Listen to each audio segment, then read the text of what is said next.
ನಮಸ್ತೆ ಎಲ್ಲರಿಗೂ welcome back to my YouTube channel. ಎಲ್ಲರೂ ಹೇಗಿದ್ದೀರಾ? ಐ ಹೋಪ್ ಎಲ್ಲರೂ ಚೆನ್ನಾಗಿದ್ದೀರಾ ಅಂತ ಅಂದ್ಕೊಂಡಿದ್ದೀನಿ. ನಿಮಗೇನಾದರೂ ಅಡುಗೆ ಮಾಡೋಕ್ಕೆ ಬೇಜಾರಾದರೆ ಈ ರೀತಿ ಸಿಂಪಲ್ ಆಗಿರುವಂಥ ರೆಸಿಪೀಸ್ನ ಟ್ರೈ ಮಾಡಿ ಕ್ವಿಕ್ಕಾಗಿ ಮಾಡ್ಕೋಬೋದು, ಹಾಗೆ ತುಂಬ ಟೇಸ್ಟಿಯಾಗಿ ಕೂಡ ಇರುತ್ತೆ. ಇವತ್ತು ನಾನು ನಿಮಗೆ ತುಂಬ ಸಿಂಪಲ್ಲಾಗಿ ಮಾಡುವಂಥ ದಾಲ್ ಕಿಚಡಿ ರೆಸಿಪಿನ ತೋರಿಸ್ಕೊಡ್ತೀನಿ. ನೀವೇನಾದರೂ ನನ್ನ ಚಾನಲ್ನ ಸಬ್ಸ್ಕ್ರೈಬ್ ಮಾಡದೆ ನೋಡ್ತಾ ಇದ್ದರೆ ದಯವಿಟ್ಟು ಸಬ್ಸ್ಕ್ರೈಬ್ ಮಾಡ್ಕೊಂಡು ಹೋಗಿ, ಹಾಗೆ ಪಕ್ಕದಲ್ಲಿ ಕಾಣುವಂಥ ಬೆಲ್ ಐಕಾನ್ನು ಕೂಡ ಕ್ಲಿಕ್ ಮಾಡಿ. ಆಗ ನಾನು ಹಾಕೋ ವಿಡಿಯೋ ನೋಟಿಫಿಕೇಷನ್ ಫಸ್ಟ್ ನಿಮಗೆ ಬರುತ್ತೆ. ಈಗ ಮೊದಲಿಗೆ ಒಂದು ಬೌಲಲ್ಲಿ 1 ಕಪ್ಪಷ್ಟು ಅಕ್ಕಿ, ಹಾಗೆ ಅರ್ಧ ಕಪ್ಪಷ್ಟು ತೊಗರಿಬೇಳೆ, ಅರ್ಧ ಕಪ್ಪಷ್ಟು ಹೆಸರು ಬೇಳೆನ ತೊಗೋತಾ ಇದ್ದೀನಿ. ಮೂರನ್ನು ಹಾಕಿ ನೀರನ್ನು ಸೇರಿಸಿ ಇದನ್ನು ಒಂದು 2-3 ಸತಿ ಚೆನ್ನಾಗಿ ವಾಶ್ನ ಮಾಡ್ಕೊಳ್ಳಿ.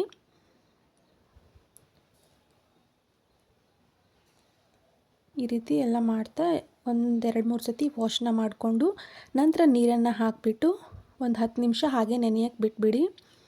ಈಗ ಒಂದು ಕುಕ್ಕರಲ್ಲಿ ಒಂದು ಸ್ವಲ್ಪ ಎಣ್ಣೆನ ಸೇರಿಸ್ತಾ ಇದ್ದೀನಿ, ಹಾಗೆ ಸ್ವಲ್ಪ ತುಪ್ಪನೂ ಕೂಡ ಸೇರಿಸ್ತಾ ಇದ್ದೀನಿ. ನೀವು ಬೇಕಿದ್ದರೆ ಬರೀ ತುಪ್ಪನೂ ಕೂಡ ಹಾಕೋಬೋದು. ಇದನ್ನು ಹಾಕಿ ನಂತರ ಸಾಸಿವೆ ಜೀರಿಗೆನ ಹಾಕಿ, ಸಾಸಿವೆ ಜೀರಿಗೆ ಸ್ವಲ್ಪ ಎಣ್ಣೆಯಲ್ಲಿ ಸಿಡಿಯೋಕ್ಕೆ ಸ್ಟಾರ್ಟ್ ಆದಮೇಲೆ ಅದಕ್ಕೆ ಕರಿಬೇವನ್ನು ಕೂಡ ಸೇರಿಸ್ತಾ ಇದ್ದೀನಿ. ಕರಿಬೇವು, ಜೀರಿಗೆ, ಸಾಸಿವೆ ಎಣ್ಣೆಯಲ್ಲಿ ಸ್ವಲ್ಪ ಫ್ರೈ ಆಗಬೇಕು, ಅಲ್ಲಿ ತನಕ ಹಾಗೆ ಬಿಡಿ. ಫ್ರೈ ಆದ ನಂತರ ಅದಕ್ಕೆ ನಾನು ಹಸಿಮೆಣಸಿನ್ಕಾಯಿನ ಸೇರಿಸ್ತಾ ಇದ್ದೀನಿ. ಒಂದು 3-4 ಆಗುವಷ್ಟು ಹಸಿಮೆಣಸಿನ್ಕಾಯಿನ ಈ ರೀತಿ ಅಡ್ಡ ಸೀಳ್ಕೊಂಡು ಹಾಕಿದ್ದೀನಿ. ಈಗ ಇದು ಸ್ವಲ್ಪ ಖಾರ ಬಿಟ್ಕೋಬೇಕು, ಅಲ್ಲಿ ತನಕ ಹೀಗೆ ಫ್ರೈ ಮಾಡ್ಕೊಳ್ಳಿ.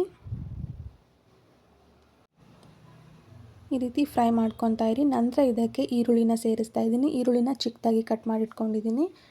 ಒಂದು 2 ಈರುಳ್ಳಿನ ಹಾಕ್ಕೊಳ್ಳಿ. ಈ ರೀತಿ ಈರುಳ್ಳಿನ ಸೇರಿಸ್ಬಿಟ್ಟು ಈರುಳ್ಳಿ ಸ್ವಲ್ಪ ಸಾಫ್ಟ್ ಆಗಬೇಕು, ಅಲ್ಲಿ ತನಕ ಹೀಗೆ ಬೇಯಿಸ್ತಾನೆ ಇರಿ.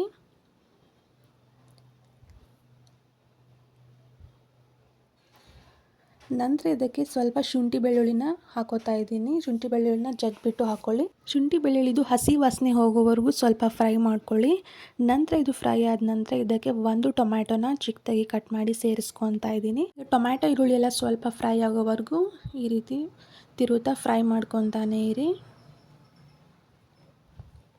ನಂತರ ಈಗ ಇದಕ್ಕೆ ಸ್ವಲ್ಪ ಉಪ್ಪನ್ನು ಕೂಡ ಸೇರಿಸ್ತಾ ಇದ್ದೀನಿ. ಸ್ವಲ್ಪ ಬೇಗನೆ ಮೆತ್ತಗಾಗುತ್ತೆ ಈರುಳ್ಳಿ ಮತ್ತು ಟೊಮ್ಯಾಟೊ ಅಂತ ಉಪ್ಪನ್ನು ಸೇರಿಸಿ ನಂತರ ಇದಕ್ಕೆ ಒಂದು ಸ್ವಲ್ಪ ಅರಿಶಿನ ಪುಡಿ, ಹಾಗೆ ಸ್ವಲ್ಪ ಗರಂ ಮಸಾಲನೂ ಕೂಡ ಸೇರಿಸ್ತಾ ಇದ್ದೀನಿ. ಗರಂ ಮಸಾಲ ಆಪ್ಷನಲ್ಲು, ಬೇಕಿದ್ದರೆ ಸೇರಿಸ್ಕೊಳ್ಳಿಲ್ಲ ಅಂದರೆ ಸ್ಕಿಪ್ ಕೂಡ ಮಾಡ್ಕೋಬೋದು. ಬೇಕಿದ್ದರೆ ನೀವು ಇದರಲ್ಲಿ ಇಂಗು ಕೂಡ ಹಾಕ್ಕೋಬೋದು. ನಾನು ಇಂಗನ್ನು ಸೇರಿಸ್ತಾ ಇಲ್ಲ. ಇವೆಲ್ಲವನ್ನು ಹಾಕಿ ಒಂದು ಸತಿ ಚೆನ್ನಾಗಿ ಮಿಕ್ಸ್ ಕೊಟ್ಕೊಳ್ಳಿ. ಅರಿಶಿನ ಪುಡಿ, ಗರಂ ಮಸಾಲ ಎಲ್ಲ ಈರುಳ್ಳಿ ಟೊಮ್ಯಾಟೊ ಜೊತೆ ಚೆನ್ನಾಗಿ ಹೊಂದ್ಕೋಬೇಕು, ಅಲ್ಲಿ ತನಕ ಇದನ್ನು ಈ ರೀತಿ ಮಿಕ್ಸ್ ಮಾಡ್ಕೊತಾ ಇರಿ. ಈಗ ಇದಕ್ಕೆ ನಾವು ಆಗಲೇ ನೆನೆ ಇಟ್ಟಿದ್ವಲ್ವ ಅಕ್ಕಿ ಮತ್ತು ಬೇಳೆ ಎಲ್ಲವನ್ನು ಇದಕ್ಕೆ ಸೇರಿಸಿ ಇದ್ರ 2ರಷ್ಟು ನೀರು ಹಾಕ್ಕೊಳ್ಳಿ. ಅಕ್ಕಿ ಬೇಳೆ ಸೇರಿ ಈ ಬೌಲಲ್ಲಿ 1 ಬೌಲ್ ಅಷ್ಟಾಗಿತ್ತು.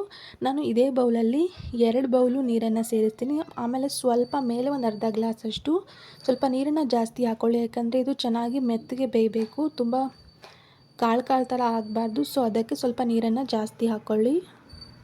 ಈ ರೀತಿ ನಾನು 2 ಬೌಲಷ್ಟು ನೀರು, ಮೇಲೆ ಸ್ವಲ್ಪ ನೀರನ್ನ ಸೇರಿಸ್ತಾ ಇದ್ದೀನಿ ಅಷ್ಟೇ.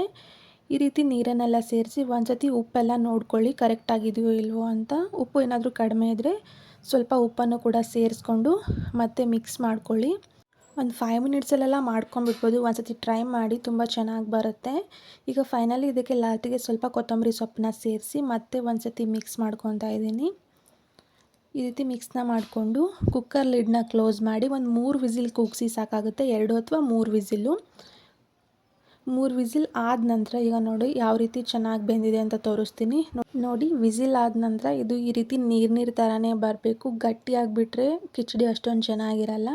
ಸೊ ಅದಕ್ಕೆ ಜಾಸ್ತಿ ವಿಸಿಲ್ ಹಾಕೋಕ್ಕೆ ಹೋಗ್ಬಿಡಿ. ಸ್ವಲ್ಪ ನೀರನ್ನು ಜಾಸ್ತಿ ಇಟ್ಕೊಂಡ್ಬಿಟ್ಟು ಮಾಡ್ಕೊಳ್ಳಿ. ನೀರನ್ನು ಸ್ವಲ್ಪ ಜಾಸ್ತಿ ಹಾಕಿದರೆ ಈ ಕನ್ಸಿಸ್ಟೆನ್ಸಿನಲ್ಲಿ ಬರುತ್ತೆ.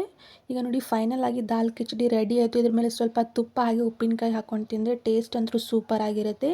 ನೀವು ಕೂಡ ಟ್ರೈ ಮಾಡಿ, ನಿಮಗೂ ಕೂಡ ಈ ರೆಸಿಪಿ ತುಂಬ ಇಷ್ಟ ಆಗುತ್ತೆ. ಮತ್ತು ನೆಕ್ಸ್ಟ್ ವಿಡಿಯೋದಲ್ಲಿ ಸಿಗ್ತೀನಿ. Thank you so much. ಹೀಗೆ ಸಪೋರ್ಟ್ ಮಾಡ್ತಾಯಿರಿ.